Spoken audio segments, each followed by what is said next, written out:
우리 계속해서 지금 갈라디아서를 지금 말씀을 보고 있습니다. 지난주에 제가 갈라디아서를 하면서 예수 그리스도께서 우리에게 자유를 주셨습니다. 근데 그 자유는 이 세상에서 주는 자유하고는 다르다.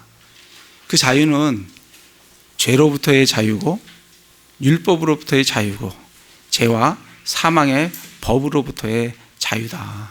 그렇기 때문에 그 자유를 우리의 육신의 기회로 삼지 말고 서로 사랑으로 섬겨라. 그렇게 말씀을 해 주셨습니다.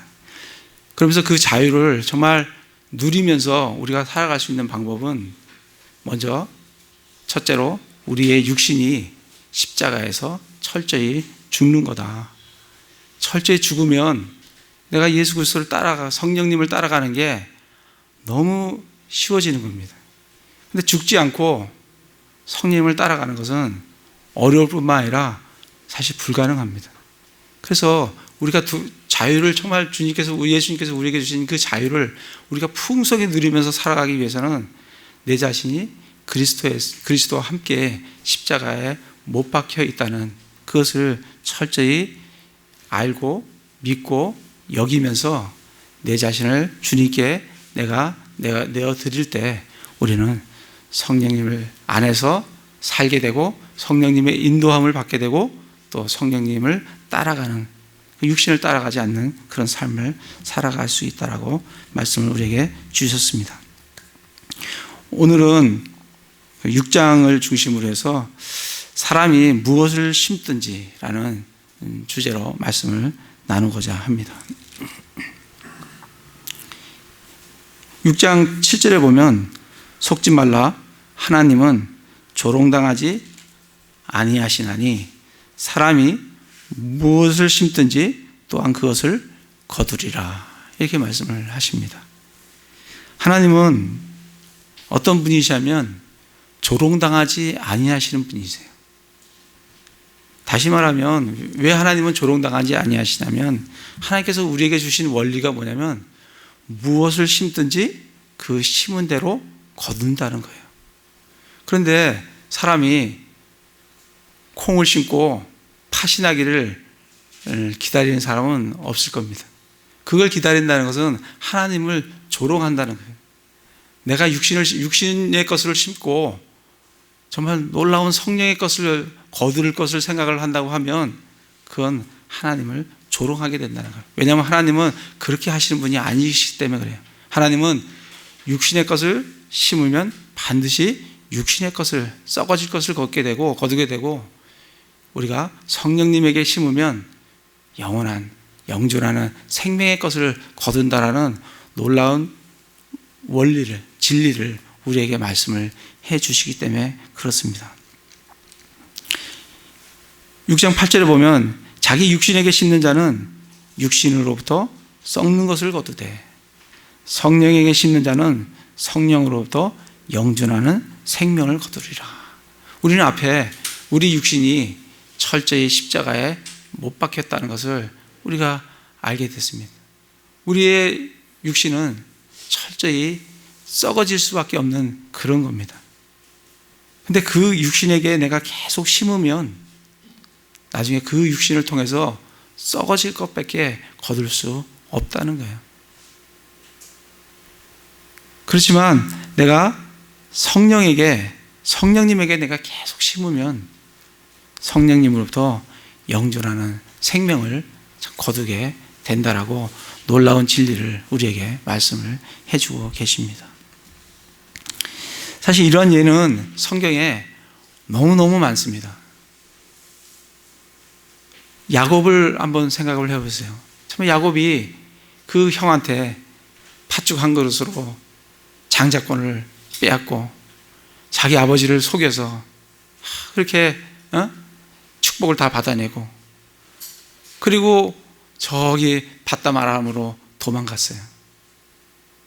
거기 가서 자기보다 한 수가 더 높은 자기 삼촌 라반한테 얼마나 철저히 속임을 당하고 어려움을 당하는지 몰라요. 자기가 사랑하는 라헬과 결혼을 하려고 했는데 첫날 밤에 보니까 라헬이 아니고 레아예요. 그게 라반이 그를 속이는 거예요. 뿐만 아니라 그를 위해서 또 라헬을 위해서 또 7년간이나 또 봉사를 또 합니다. 근데 싹슨 정말 라반이 철저히 취하는 그런 정말 자기가 심은 대로 거두게 하시는 그런 우리 하나님을 보게 됩니다.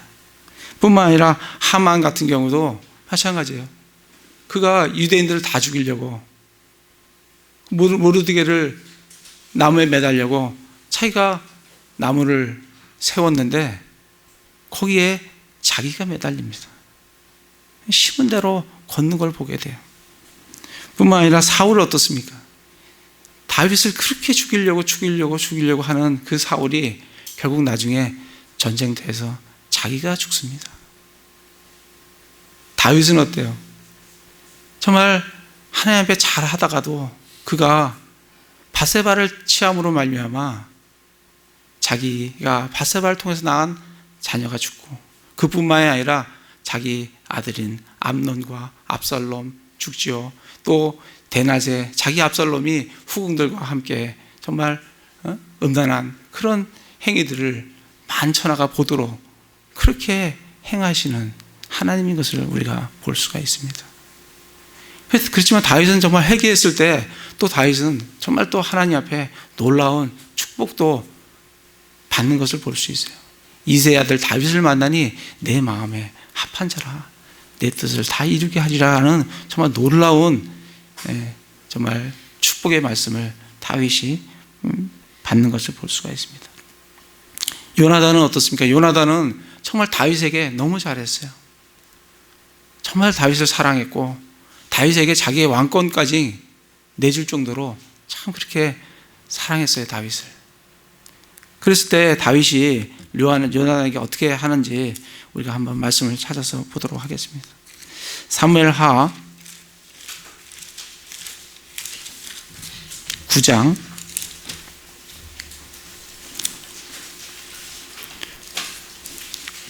1절에서 8절 말씀입니다. 정말 자기의 생명을 지켜주고 자기의 왕권까지 다윗에게 이렇게 나누어준 요나단을 다윗이 어떻게 대하는지. 요나단은 사울과 함께 전쟁터에서 죽었어요. 다윗이 왕권을 잡았습니다. 9장 1절에 보면 다윗이 이르되 사울의 집에서 아직 남아있는 자가 있느냐. 왕권을 잡았을 때 이걸 묻는 거예요. 내가 요나단으로 인하여 그에게 친절을 베풀리라. 그가 요나단으로 인해서 친절을 베풀겠다는 거예요. 사울의 집에 속한 종이 하나 있었는데 그의 이름은 시바더라. 그들이 그를 다윗에게로 부르매 왕이 그에게 이르되 내가 시바냐 하니 그가 이르되 왕의 종이 그로소이다 하거늘 왕이 이르되 사울의 집에서 아직 남은 자가 없느냐 내가 그에게 하나님의 친절을 베풀리라 하니 시바가 왕에게 이르되 요나단에게 아직 아들이 하나 있는데 그는 두 발을 전하이다 하며 왕이 그에게 이르되 그가 어디 있느냐 하니 시바가 왕에게 이르되 보소서 그가 로드발에 있는 암미엘의 아들 미갈의 집에 마길의 집에 있나이다 하니라. 그때 다윗이 왕이 사람을 보내어 로드발에서 암미엘의 아들 마길의 집에서 그를 데려오니라. 이제 사울의 손자요 요나단의 아들인 무비보셋이 다윗에게 나와 얼굴을 대고 엎드려 경의를 표하니 다윗이 이르되 무비보셋이여 하며 그가 응답하기를 보소서 주의 종이니이다 하니라. 다윗이 그에게 이르되 두려워하지 말라. 내가 내 아버지 요나단으로 인하여 반드시 내게 친절을 베풀고 내 조상 사울의 온 땅을 내게 돌로 주리라. 너는 계속해서 내 상에서 빵을 먹을지니라 하니 그가 절하여 이르되 주의 종이 무엇이기에 왕께서 나같이 죽은 개를 돌아보시나이까 하니라. 그래서 다윗이 요나단의 아들 무비보셋을 그 다리를 저는 정말 아무 힘이 없는 그 무비보셋을 찾아서 자기 상에서 먹는다는 것은 이거는 최고의 권력자 옆에 모든 것을 누린다는 것을 의미를 합니다.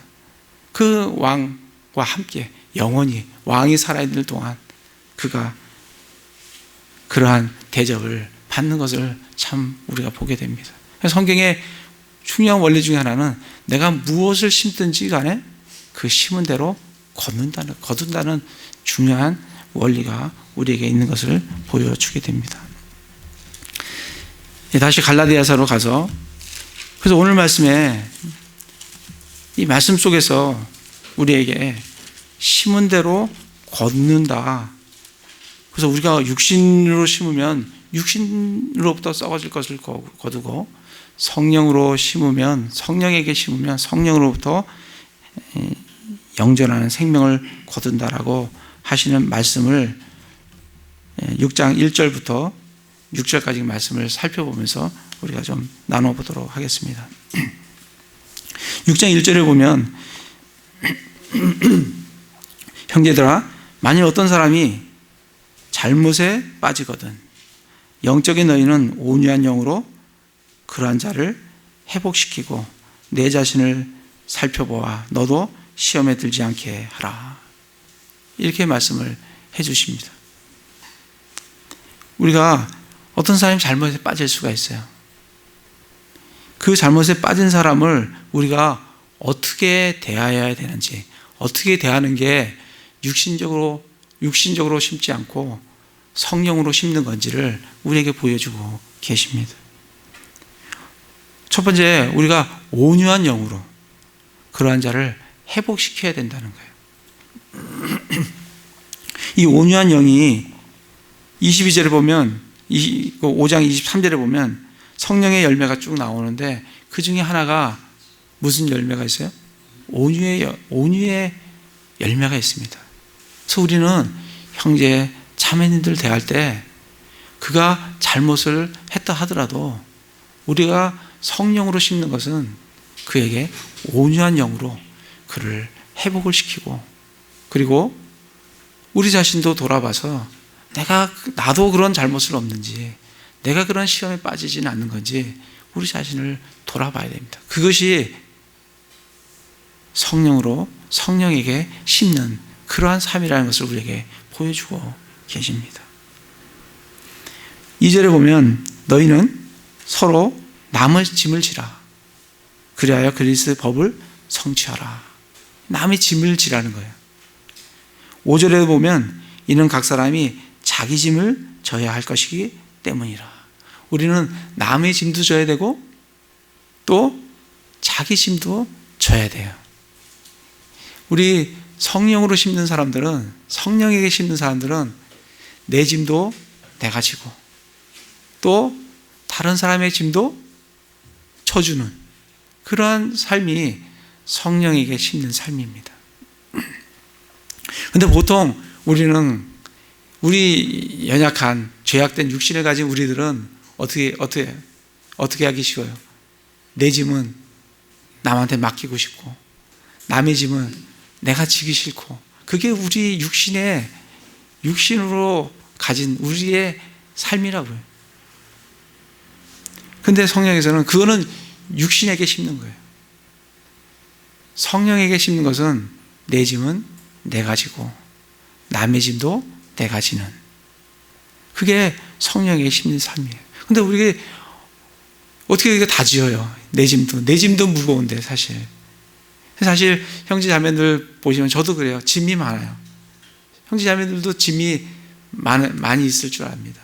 정말 자기 몸도 하나 지금 몸이 아파서 몸 하나 이렇게 정말 이 몸에 조그만 거 하나 아파도 상당히 어렵습니다. 정말 괴롭습니다. 우리는 이렇게 보면 그거 갖고 그러나 하지만 몸 아픈 게 그게 대단한 어려움이에요. 자기의 육신이 그렇게 연약하다고요.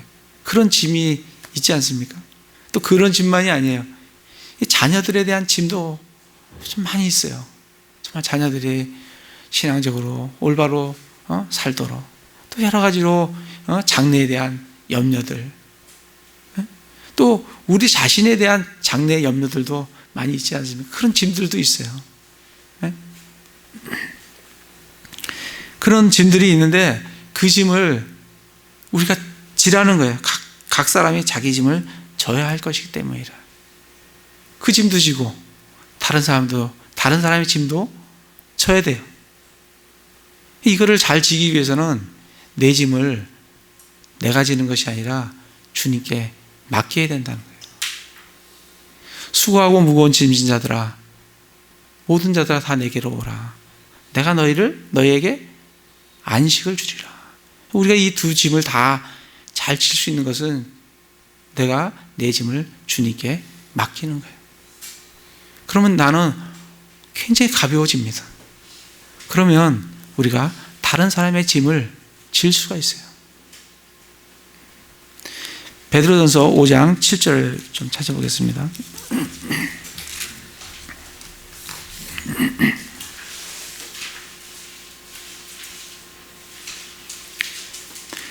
베드로전서 5장 7절에 보면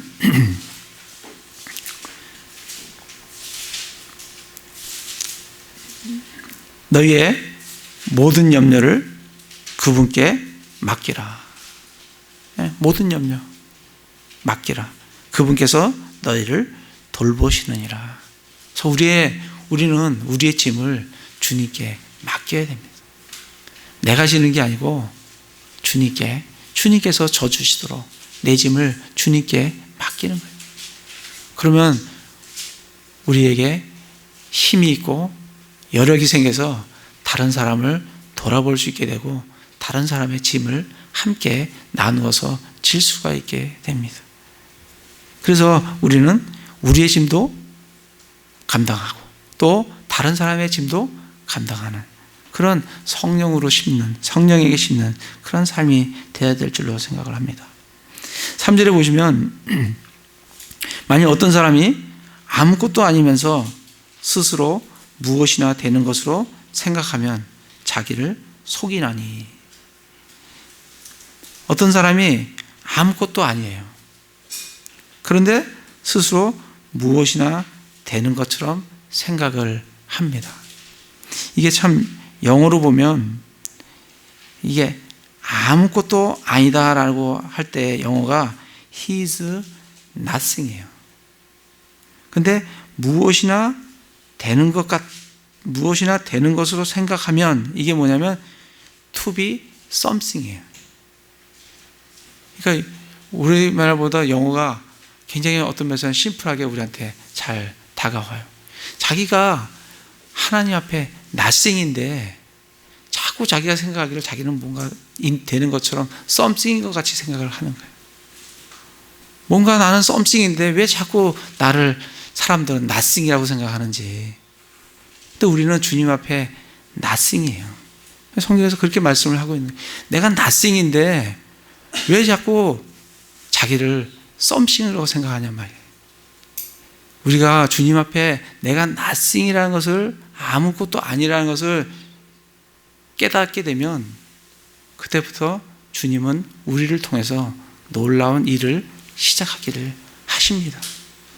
근데 여전히 내가 무엇인가 되는 것처럼 내가 something이라고 생각을 하면 그때 주님은 좀 더 기다리시는 것을 볼 수가 있어요.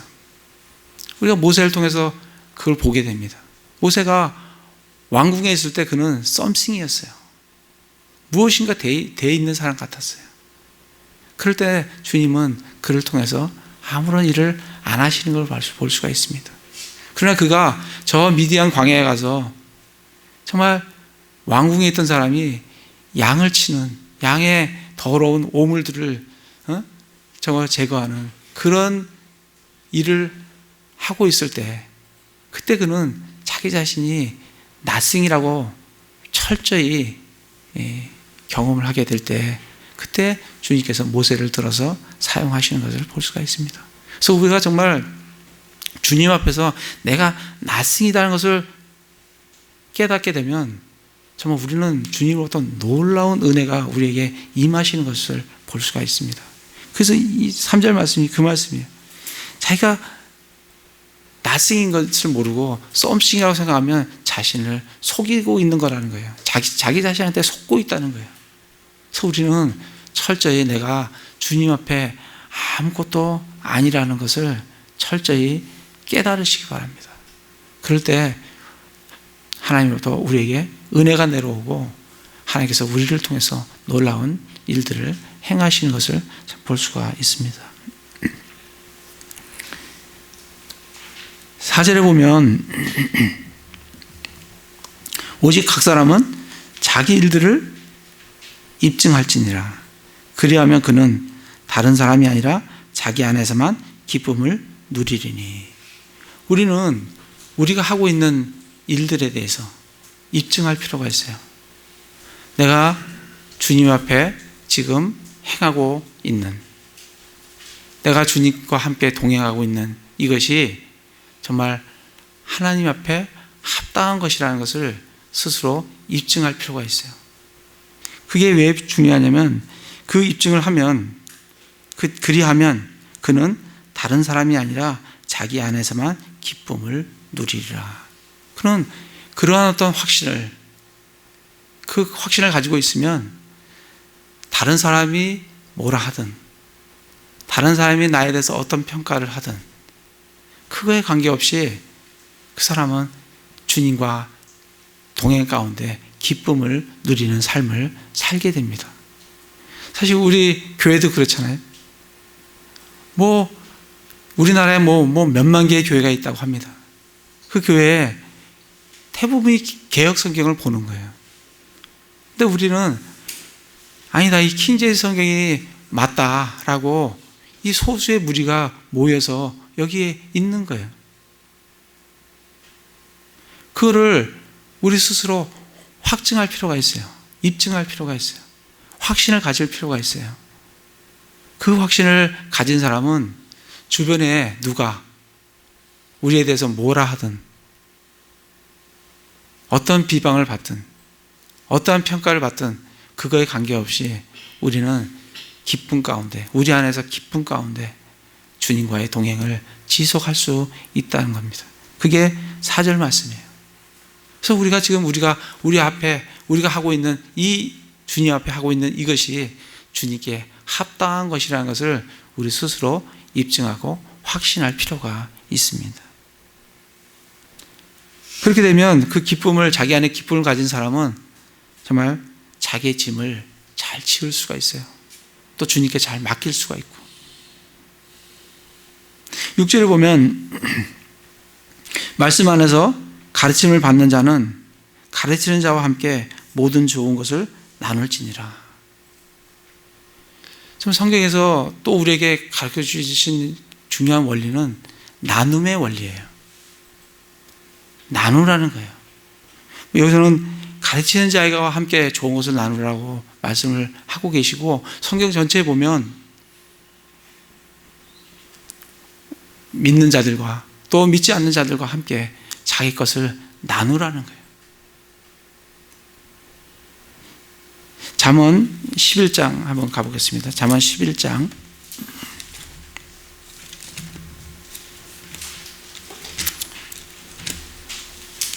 나누는 삶이 우리에게 참 얼마나 축복인지. 잠언 11장 24절에서 28절을 보시면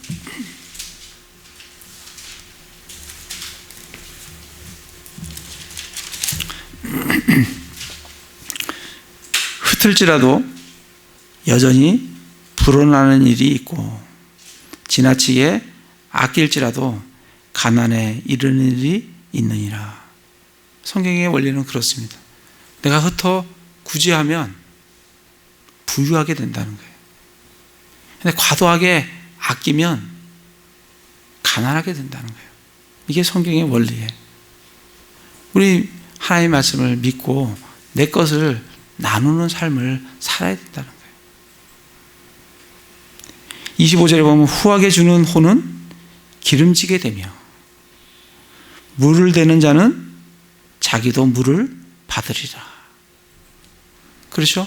남의 물을, 농사 짓는 사람들은 이거 좀 알 거예요. 위에 밭이 있고 아래 밭이 있으면 위에 밭 물을 다 대면 넘치면 내 밭에도 물이 저절로 들어오게 됩니다. 내 밭만 물 받는 방법은 없어요. 그래서 정말 후하게 주는 자는 혼은 기름지게 되며 물 대는 자는 자기도 남의 물을 대주면 자기도 물을 받는다는 거예요. 곡식을 움켜쥐는 자는 백성이 저주할 터이나 곡식을 파는 자는 자의 머리에는 복이 있으리라. 부지런히 선을 구하는 자는 호의를 얻으려니와 해악을 구하는 자에게는 해악이 임하리라. 자기 재물을 신뢰하는 자는 넘어지려니와 의로운 자는 나뭇가지처럼 번성하리라. 주님께서 우리에게 주신 재물은 나만을 위해서 쓰라고 주신 재물이 아니라 형제 자매들과 함께 나누라는 거예요. 그렇게 나누라고. 나누면 하나님께서 우리를 채워주신다는 거예요. 그게 성경의 원리입니다. 그래서 열심히 나누시는 삶을 그건 살지시기 바랍니다. 그게 육신에게 심지 않고 성령에게 심는다라는 그런 말씀이에요. 그래서 그 말씀을 다 하신 후에 7절에 속지 말라. 갈라디아서 6장 7절입니다. 속지 말라. 하나님은 조롱당하지 아니하시나니 사람이 무엇을 심든지 또한 그것을 거두리라. 그래서 앞에 있는 그런 것들을 심으라는 얘기입니다. 그 앞에 있는 그런 것들을 심으면 그게 육신으로 심는 것이 아니라 성령으로 심어서 영존하는 생명을 거두게 된다는 겁니다. 근데 우리가 이 성령님에게 심을 때 정말 우리가 조심해야 될, 주의해야 될 사항이 9절, 10절에 나와 있어요. 우리가 잘 행하는 가운데 지치지 말지니. 열심히 나누고 섬기고 이러다 보면 지친다고요. 근데 지치지 말라는 거예요. 왜냐하면 거두는 때는 내가 정하는 것이 아니라 왜 이게 나눴는데 왜 이게 거두어지는 게 없나, 그런 지침이 올 때가 있다는 거예요. 그런데 그 거두는 때는 하나님이 때를 정하십니다. 그래서 기진하지 아니하면 정하신 때, 누가 정해요? 하나님이 정해요. 정하신 때 거두리라. 그게 우리가 이 성령으로 심을 때 우리가 조심해야 될 것은 지치지 말라는 거예요. 그러기 위해서는 주님과의 풍성한 교제가 계속, 이 말씀의 양식이 우리에게 계속 있을 때 우리는 지치지 않게 섬길 수가 있습니다. 또 한 가지 원리는, 그러므로 10절에 보면, 그러므로 우리는 기회 있는 대로 모든 사람에게 선을 행하되 특히 믿음의 집안에 속한 자들에게 할지니라. 두 번째 원리는, 첫 번째는 지치지 말라는 거고요. 두 번째는 모든 사람에게 하되 특별히 믿는 사람에게 하라는 거예요. 그러니까 우선순위를 잘 정해서 하라는 겁니다. 그래서 먼저 믿는 사람들에게 하고, 또 여력이 되면 믿지 않는 사람에게도 모든 사람에게 선을 행하라고 우리에게 지침을 주고 있습니다. 그러면서 11절부터 18절까지는 이 갈라디아에서 계속 지금 이슈가 되고 있는 율법주의자들, 그들이 얼마나 허구인가, 그들이 얼마나 그들의 특징에 대해서, 그들이 허구인 그 특징에 대해서 말씀을 해주면서 진정한 그리스도인은 어떻게 살아야 되는지 말씀을 우리에게 주시고 있습니다. 율법주의자들을 보면 12절에 보면, 육신으로 잘 보이고자 하는 자들이 너희로 하여금 억지로 할례를 받게 함은 단지 그리스도의 십자가로 인한 핍박을 받지 아니하려 함이니라. 할례 받은 자들은 스스로 율법을 지키지 아니하며 다만 너희의 육신을 자랑하려고 너희가 할례 받기를 원하느니라. 이 율법주의자들의 특징 중에 하나는 뭐냐면, 이것이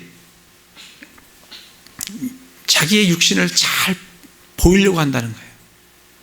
12절에 보면 육신으로 잘 보이고자 하는 자들, 이들의 특징은 어쨌든 육신적으로 육신이 잘 보이도록, 또 13절에 보면 다만 너희의 육신을 자랑하게 하려고. 육신을 잘 보이고 육신을 자랑한다는 것은 결국은 자기의예요. 자기의 의가 드러나도록 하는 거예요. 이 율법주의자들의 특징은 자기의가 드러나는 거예요. 그래서 육신을 자랑하고 또 육신을 자랑하려고 잘 보이도록 하는 것을 볼 수가 있습니다. 그리고 그들이 보면 12절에 보면 단지 그리스도의 십자가로 인한 핍박을 받지 아니하려 함이니라. 그때 당시에 할례를 받으면 유대인들로부터 핍박을 안 받습니다.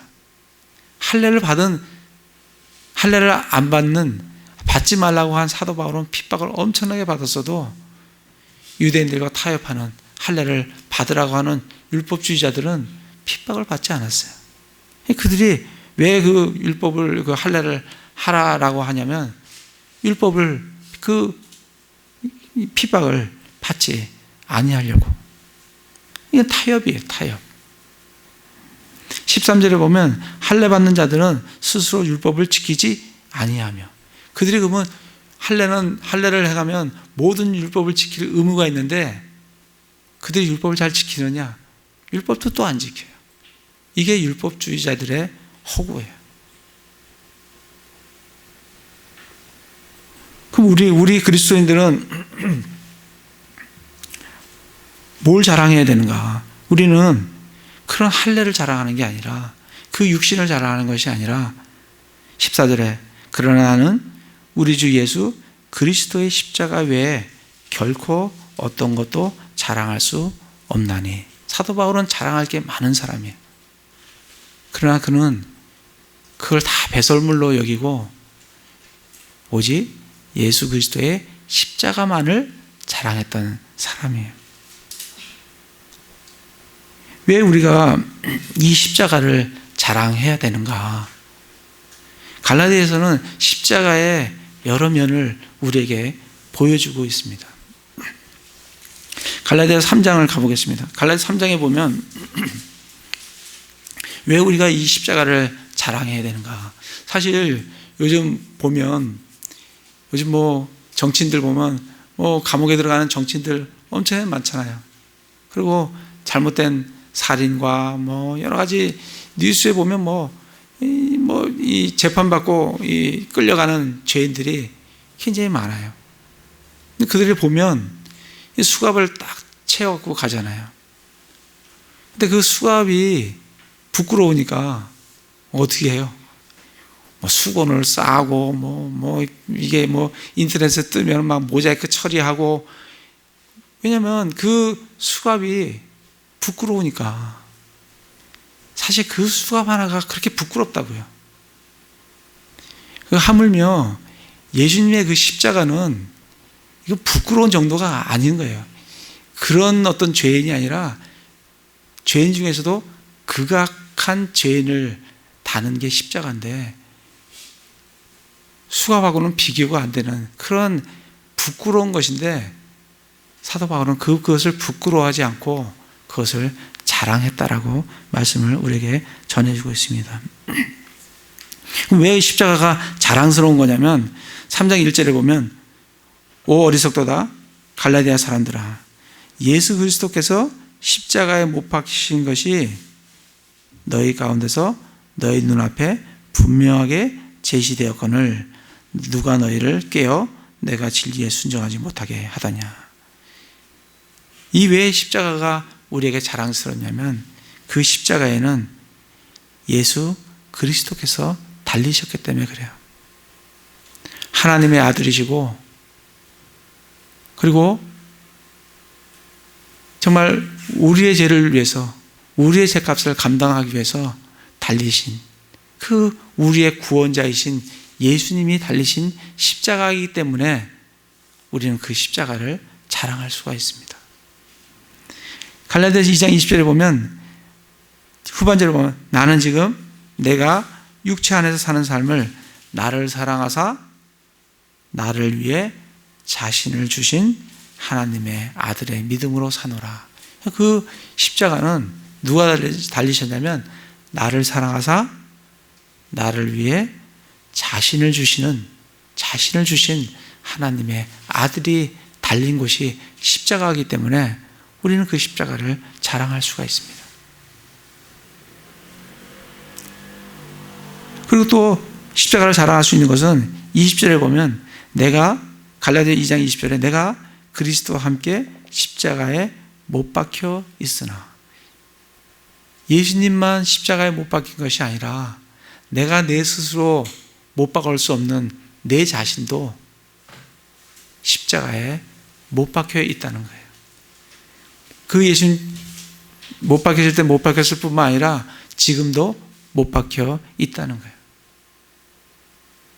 내가 달 수 없는, 내가 못 박을 수 없는 내 자신을 십자가에 못 박혀 주셨기 때문에, 못 박아 주셨기 때문에 우리는 그 십자가를 자랑스럽게 자랑할 수가 있습니다. 갈라디아서 5장에 보시면 5장 24절에 보면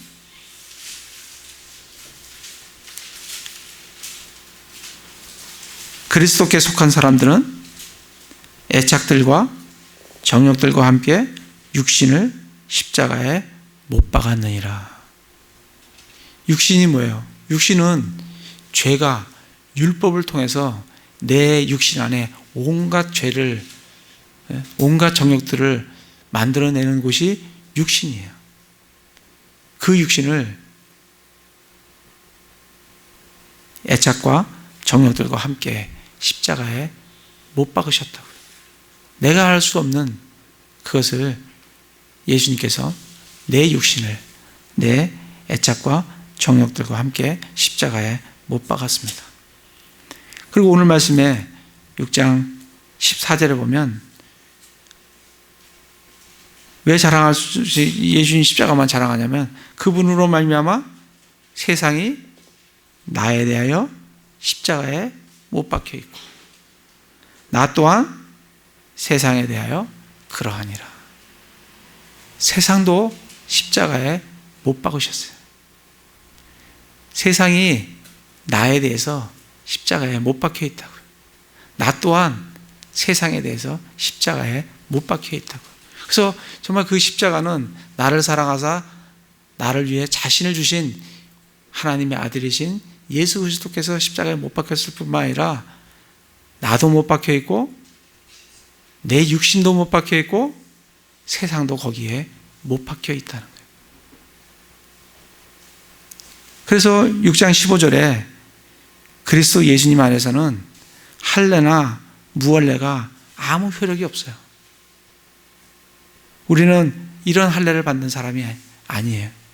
우리는 골로새서 2장 11, 12절 말씀대로 그리스도의 할례, 손으로 하지 않는 할례, 죄들에 속한 몸을 벗어버리는 그리스도의 할례를 받은 그런 사람이에요. 그래서 우리는 그 십자가에서 우리의 육신을, 죄에 속한 몸을 벗어버림으로 말미암아 새로운 창조물이 되었다는 거예요. 그게 15절 말씀이에요. 효력이 없고 새로운 창조물만 있느니라. 육신의 영향을 안 받을 수는 없지만 육신과 우리의 혼과 영이 그리스도의 할례로 분리되는 그러한 새로운 창조물, 교회가 예수님 안에서 탄생한다는 거예요. 그게 우리예요. 우리가 바로 그런 새로운 창조물이라고. 그래서 고린도후서 5장 17절에 그런즉 누구든지 그리스도 안에 있으면 새로운 창조물이라. 이전 것은 지나갔으니 보라 새 것이 되었도다. 우리는 새 것이 된 거예요. 새로운 창조물이 된 거예요. 예전에 아담의 후손이 아닌 거예요. 아담의 세대가 아닌 거예요. 우리는 예수 그리스도의 세대입니다. 여러분 박제 아시죠? 박제 하시는 분들은 이 사체를 딱 갖고 오면 이 날카로운 칼 하나 가지고 이 살과 이 가죽을 쫙 피 한 방울 안 내고 분리를 한다고 합니다. 저는 그리스도의 할례 생각할 때 그 생각이 나요. 마치 이 가죽이 내 육신이라고 생각한다면 이 육신을 살로부터 성령의 검으로 우리 안에서 할례를 해중으로 말미암아 내 육신과 내 영과 혼이 분리되어 있는 그리스도의 할례를 받은 사람들이 우리 그리스도인이라고요. 그래서 우리는 새로운 창조물인 거예요. 뿐만 아니라 우리는 육신을 따라 살지 않고 성령을 따라 걷고 성령의 인도함을 받고 성령 안에서 살 수 있는, 그것을 우리가 한 게 아니라 그렇게 살 수 있도록 십자가에 못 박아 주시고 그리스도의 할례를 행해 주셨다고 우리에게 말씀을 해주고 있습니다. 그래서 정말 이 십자가를 사도 바울은 어떻게 자랑했냐면 17절에 보면 이제부터는 아무도 나를 괴롭게 하지 말라. 내 몸에 주 예수님의 자국을 지니고 있느니라. 그래서 우리가 십자가를 자랑하는 것은 무슨 목걸이를 만들어서 달고 귀걸이를 한다든지 뭐 차에 뭐 걸고 다니고 붙이고 이렇게 십자가를 자랑하는 것이 아니라 사도 바울은 주님께 헌신함으로 자기의 몸속에 예수 그리스도의 자국을, 사도 바울은 그리스도의 자국을 엄청나게 많이 갖고 살았던 사람이에요. 우리에게도 예수 그리스도의 그 자국을 주님께 헌신함을 통해서 내가 져야 될 십자가를 지면서 우리 몸에 예수 그리스도의 자국을 가지고 주님을 섬기는, 그걸 통해서 우리는 십자가를 자랑할 수가 있습니다. 그럴 때 정말 우리에게 주시는 축복은 8절에 보면 성령으로부터 영존하는 생명을 거둡니다. 뿐만 아니라 16절에 보면 이 규칙에 따라 걷는 자들에게, 육신을 따라 걷지 않고 성령을 따라 걷는 이들에게 뭐가 있어요? 평강과 긍휼이 있기를 원하노라. 18절에 우리 주 예수 그리스도의 은혜가 너희 영과 함께 있기를 원하노라.